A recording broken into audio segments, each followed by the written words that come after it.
O delegado da Xunta na provincia, Xosé Manuel Cores Tourís, visitou esta instalación agrícola cambadesa para poñer en coñecemento dos seus responsables a nova convocatoria de axudas procedente da Administración Autonómica para investimentos neste tipo de cooperativas para mellorar os resultados económicos das explotacións agrarias e facilitar a reestructuración e modernización.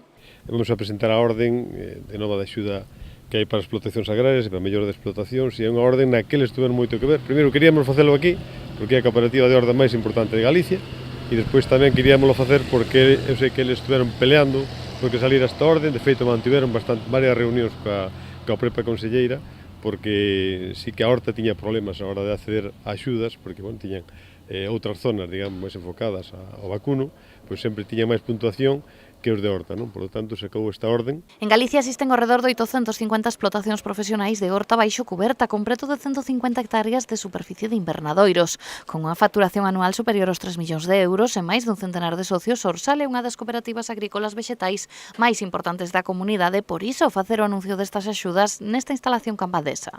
Esperemos que esta liña que vai máis destinada á horta que si poidamos aproveitala, porque a verdade que é unha pena que agora que temos un aumento de socios novos considerable, con interés de aumentar superficie, todo que non poidan aproveitarse delas. En total, o ente autonómico distribuirá uns 4 millóns de euros, podéndose acoller a estas axudas os titulares profesionais de explotacións agrícolas que xerzan a actividade con criterios empresariais e que produzan hortalizas, flores ou plantas ornamentais, entre outros. Que vai enfocada con 4 millóns de euros, fundamentalmente a horta, tamén entraría a planta ornamental, pero aí son máis autónomos, son empresas máis autónomas as que se dedican a traballar con planta ornamental, co cual queríamos potencialo na horta, non? Estamos a falar dunha inversión importante, pode chegar ao 30% das axudas. Estamos a falar que a partir de aí, o mozo incrementaría un 10% máis, despois se é agricultura ecolóxica outro 10%, hai varios baremos, non?